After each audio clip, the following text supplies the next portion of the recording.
64-year-old Victor Tony Jones was executed by lethal injection at the execution chamber located at Florida State Prison.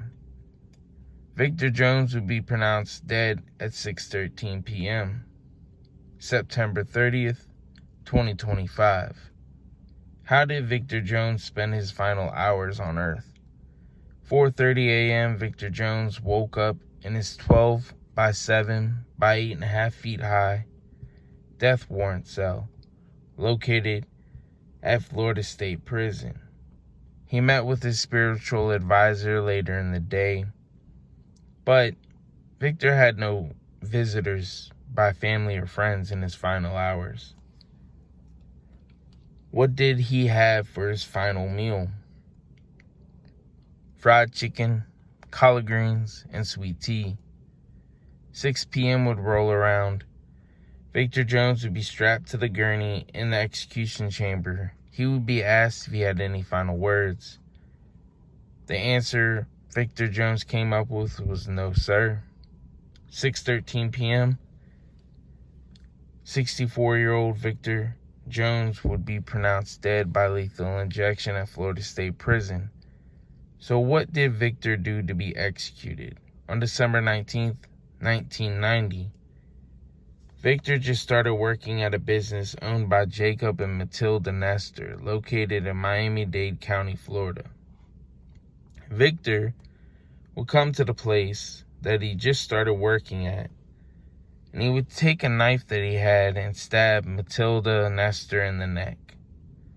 Then Victor Jones would stab her husband, Jacob Nestor, in the chest.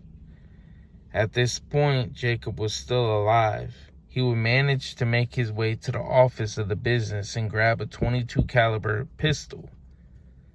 Jacob fired 5 shots. One of the bullets would hit Victor Jones in the forehead. The injury Matilda and Jacob Nestor had were serious enough that they both would die from the injuries.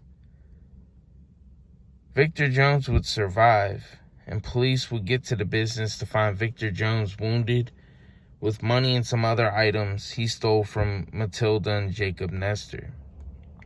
Victor would go to the hospital and be arrested on 2 counts of first-degree murder and robbery with a deadly weapon. 3 years later, on March 1st, 1993, a jury found Victor Jones guilty, sentencing he would be put to death.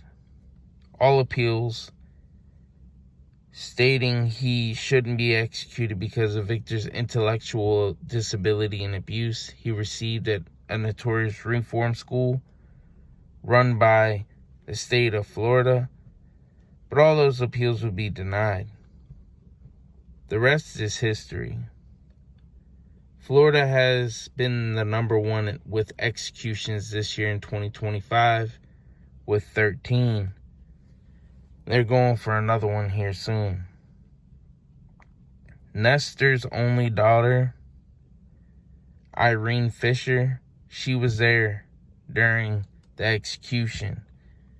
This is what she said to reporters. After seeing what I saw tonight, I wish my parents had that opportunity to die so gracefully. Close your eyes and just go.